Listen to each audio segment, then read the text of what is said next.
Muito bom dia, meus queridos irmãos. Neto na voz aqui mais uma vez, fazendo o quê? Trazendo aquela palavra que edifica a alma, eleva o espírito e alimenta o coração.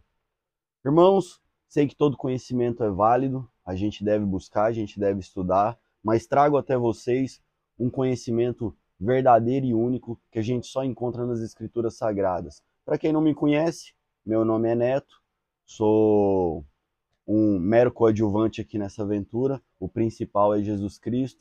Quero vir até vocês trazendo um pouco da mensagem dele. Juntos, a gente estudando, a gente interpretando, a gente entendendo cada vez mais. Essa é a minha missão, poder espalhar a palavra e juntos a gente poder compreender mais, poder absorver mais desse conhecimento que, creio eu, quanto mais eu estudo, mas eu vejo que esse conhecimento aqui ele é extremamente valioso, único e verdadeiro. Então, sem mais delongas, bora para o vídeo de hoje. Leitura de hoje, livro de Marcos, capítulo 8. Novo Testamento, Marcos vai dissertar aqui sobre a vida de Jesus. Bora para a leitura. Tomar aquele cafezinho de sempre, né? Um cafezinho com óleo de coco, para aguçar a mente. E agora sim, vamos para a leitura. A segunda multiplicação dos pães. Naqueles dias, outra grande multidão se reuniu, e mais uma vez o povo ficou sem comida. Jesus chamou os discípulos e disse: Tenho compaixão dessa gente. Então, estão aqui comigo há 3 dias e não tem mais nada para comer. Se eu os mandar embora com fome, desmaiarão no caminho. Alguns vieram de longe. Os discípulos disseram: Como conseguiremos comida suficiente nesse lugar deserto para alimentá-los?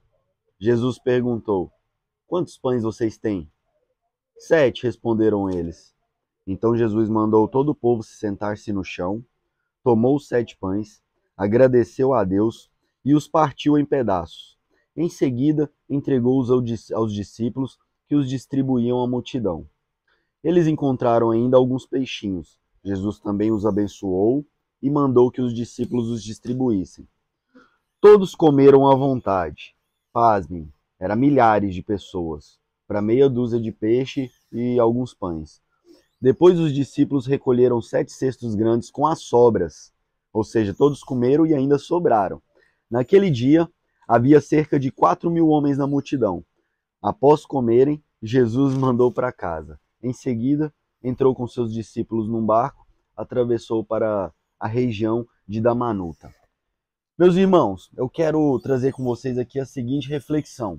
Há quem pense que Jesus era pobre, que Jesus era um miserável, que Jesus era um indigente, era um andarilho da Galileia que não havia nada. Mas, irmãos, não se iludam, não sejam tolos. Em verdade vos digo, não pisou nessa terra homem mais rico que ele. Nunca houve nessa terra alguém com tanta fortuna capaz de transformar meia dúzia de peixe e 4 pães em alimento para 4.000 pessoas. Não teve ninguém com tamanha riqueza nesse mundo capaz de curar todo tipo de enfermidade e expulsar todo tipo de demônio da vida dos seres humanos.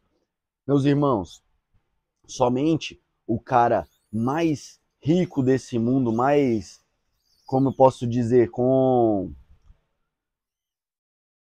tamanha vibração, com tamanho eletromagnetismo, poderia ser capaz de atrair tais coisas. E mesmo assim, ele vai virar para a gente e vai dizer o quê? Bem-aventurados os pobres de espírito.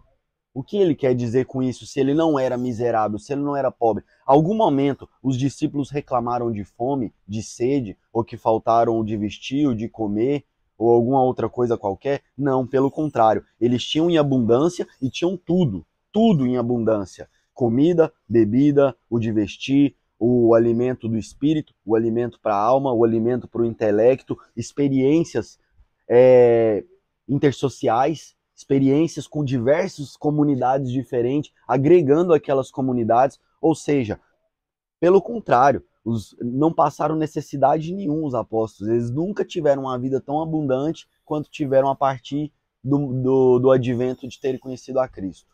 Então, meus irmãos, quando Jesus fala bem-aventurados os pobres de espíritos, o que ele quer dizer com isso? Que aquele, mesmo tendo toda a riqueza do mundo, mesmo tendo em suas mãos o poder de transformar a pedra em pão, de pegar qualquer reino para ele, ainda assim ele abdica de tudo para quê? Para se dedicar 100% inteiramente ao resgate dos seus irmãos, ao resgate. Então, assim, não me comparando nem de longe, mas o que a gente faz aqui, o trabalho que a gente faz aqui, não é de julgar, não é de apontar o dedo, não é de mirar na cara de ninguém, é de resgate.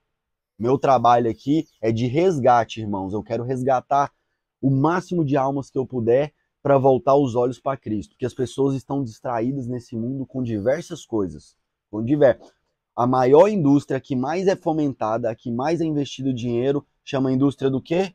Do quê? Exatamente, indústria do entretenimento. A indústria do entretenimento. Por quê? Eles querem que você olhe para cá em vez de olhar para dentro. Eles querem que você se distraia em vez de ver o seu verdadeiro poder. Porque um escravo que conhece o verdadeiro poder jamais vai ser escravo. Jamais. Jamais. Irmãos, tenham consciência de quando a gente foi criado no Jardim do Éden, a gente estava acima de anjos.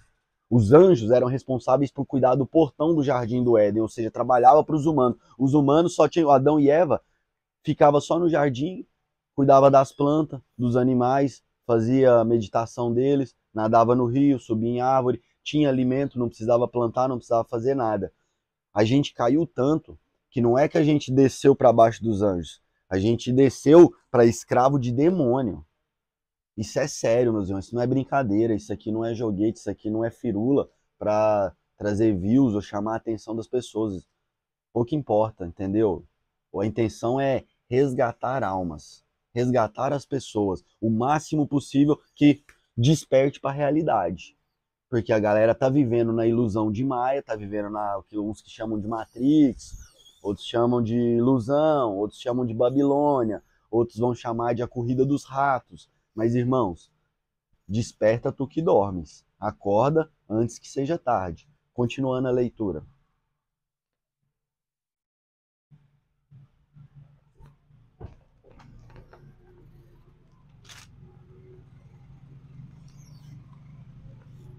Alguns fariseus vieram ao encontro de Jesus e começaram a discutir com ele. Para pô-lo à prova, exigiram que lhe mostrasse um sinal do céu.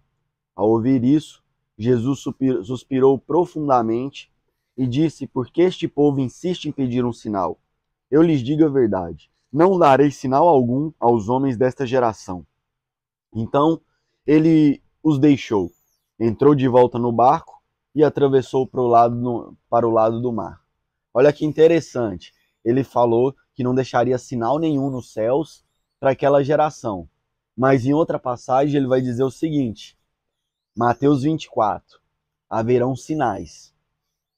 Quando começar a surgir esses sinais, olha, nessa geração não haveria nenhum sinal, era a geração de Cristo, beleza, 2000 anos atrás.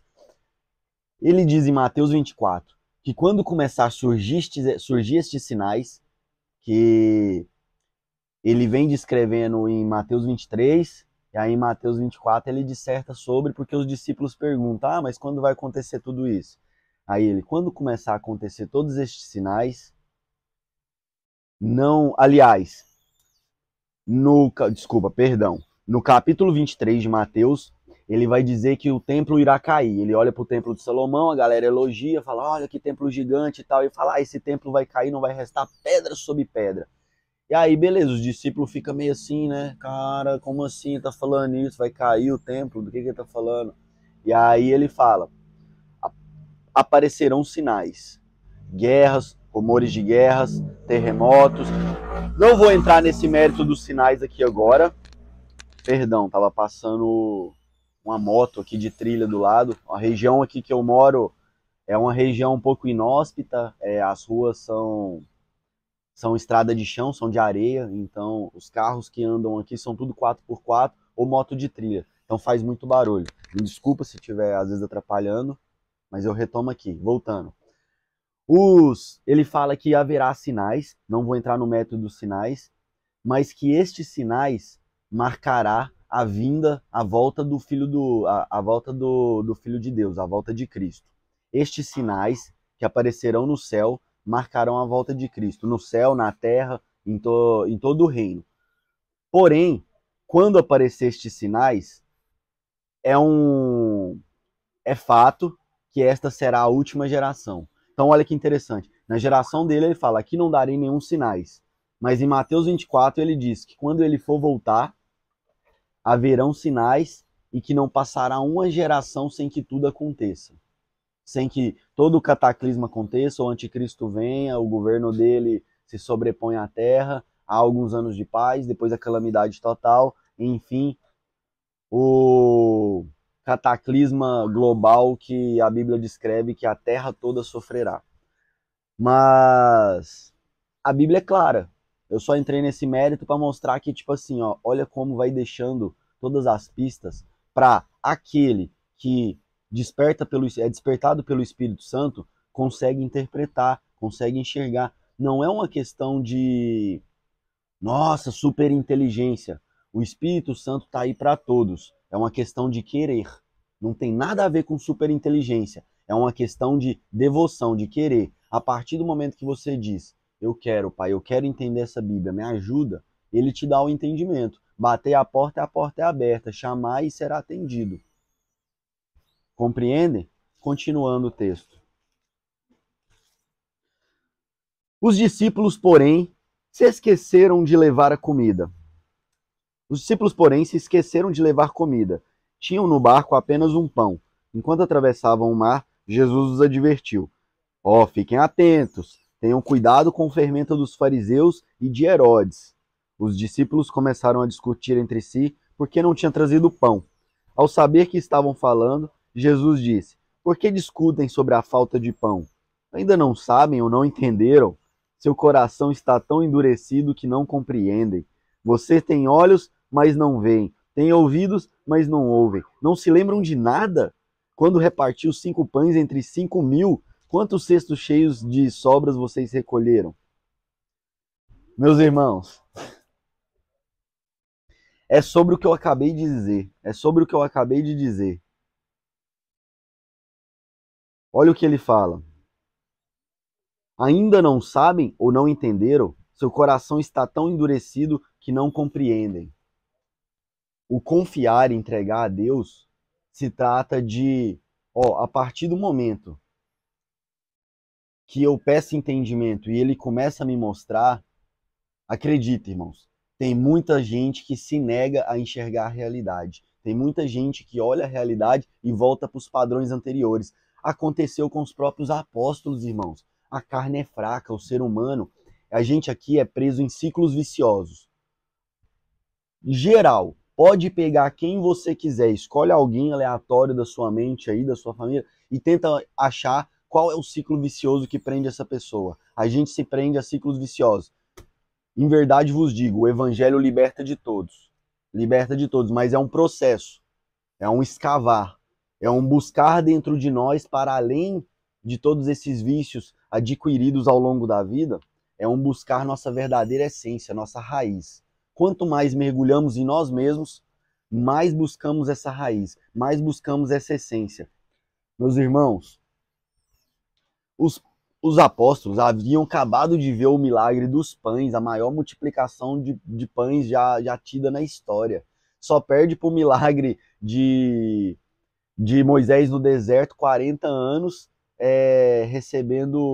recebendo maná dos céus e as codornas aparecendo do nada. Tirando isso, isso aqui é incrível, né? Mas, tipo assim, todos são incríveis, todos são incríveis. Mas olha para você ver, logo na sequência, eles estão no barco. Pensa, barco, ondas agitadas, um tempo talvez não muito bom, talvez um mar um pouco mais nervoso, com as ondas subindo um pouco. E aí eles percebem que está sem comida, o estômago já dá aquela roncada. Meus irmãos, a realidade deles é Jesus ali diante deles e fazendo todos os milagres, certo? Eles lembraram disso ou pensaram só no instinto primitivo que está alojado no cérebro reptiliano, que é a parte mais primitiva do nosso cérebro, responsável pela dinâmica da sobrevivência? Olha para você ver como funciona. Esse é o lado mais primitivo do cérebro. Quando a gente se volta para vícios ou ciclos viciosos, a gente se volta para o modo de defesa mais primitivo. A parte que a ciência diz que é a última parte do nosso cérebro que foi formada, olha que interessante, mesmo eu discordando da evolução darwinista, essa questão da formação do cérebro e da sua funcionalidade tem um certo tem sentido. Ela está para além dessa teoria da evolução darwinista. O córtex pré-frontal, não vou entrar nisso aqui agora também porque é um assunto longo, mas o córtex pré-frontal, que é responsável pelo juízo de valores, pela ética, por tudo isso, é a parte, vamos dizer assim, mais nobre do nosso cérebro. Enquanto a outra é a sobrevivência, essa aqui são as faculdades superiores. A parte do cérebro reptiliano ela fica mais atrás, o córtex pré-frontal fica logo atrás da testa. Essa região do cérebro é responsável pelas faculdades mentais mais superiores, as faculdades mais elevadas. Quando a gente age no medo, no modo de defesa, a gente volta para esses ciclos viciosos, mesmo tendo acabado de presenciar um milagre tremendo como a multiplicação dos pães e dos peixes. A verdade é a seguinte, meus irmãos.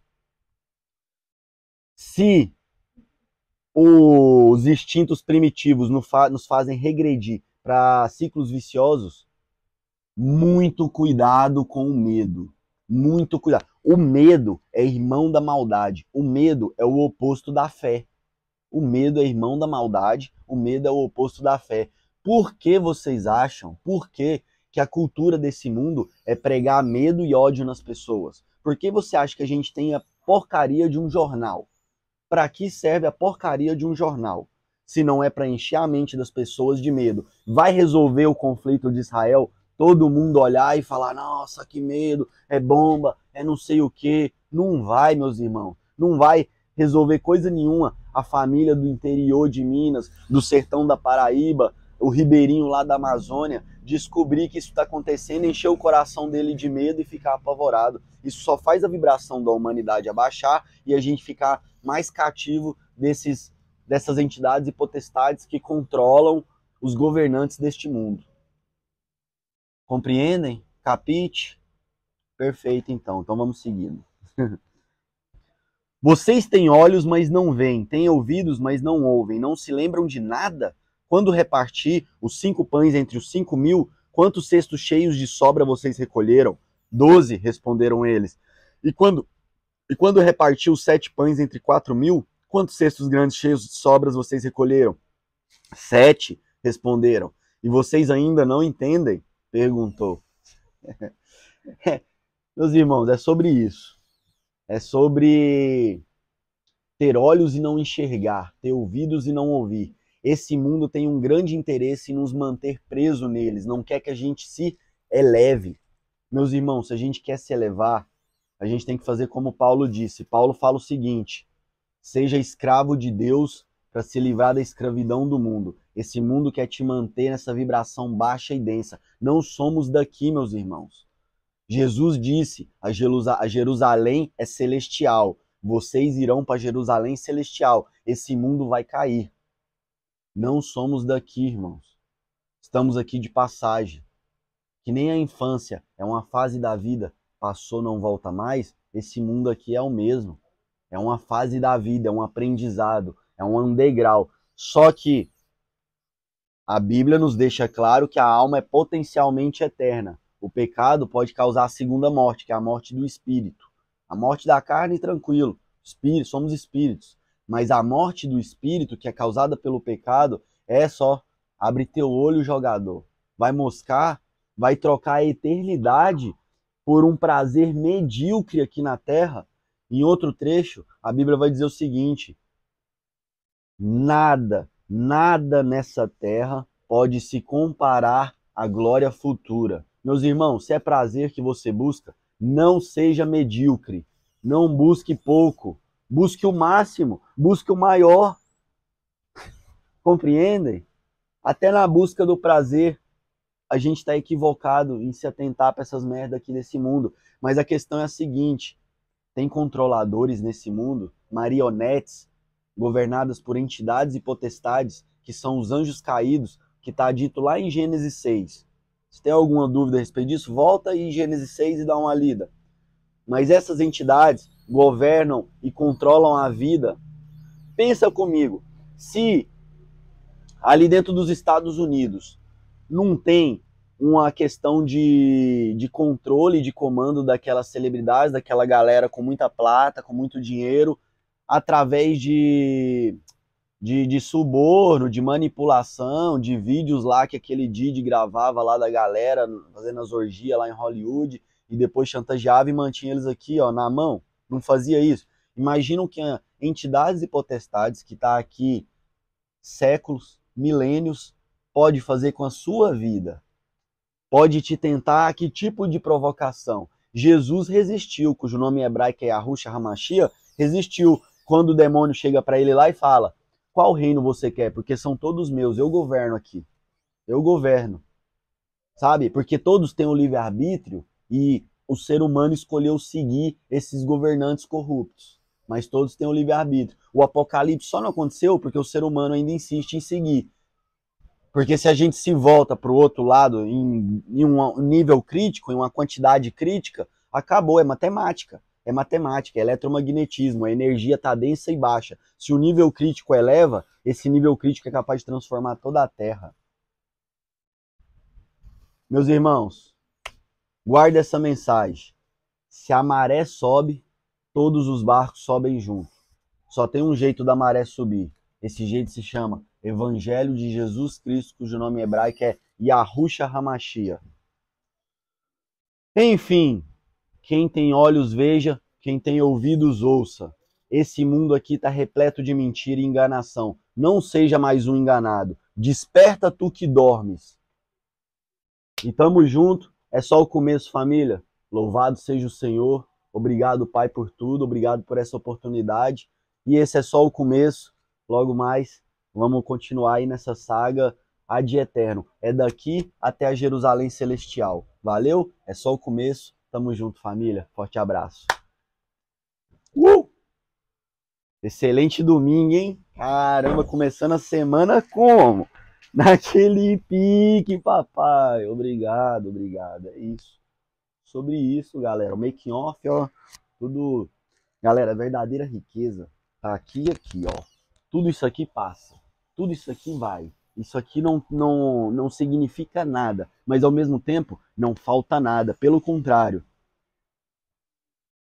Abundância não é quantidade. Abundância é precisão. É você ter o que precisa no momento que precisa. Isso é abundância. Quantidade é exagero. Ah, eu quero ter um monte de cadeira, sendo que não tem tantas pessoas para sentar. Exagero. Desperdício. Extrapola. Não é o equilíbrio. Meus irmãos, a verdadeira riqueza só pode vir de Deus. Não tem outra. Então, sejamos ambiciosos ao extremo. Valeu? Ah, caramba, quem diria, até o make-off rolou uma reflexão boa aqui agora. É isso, tamo junto, família.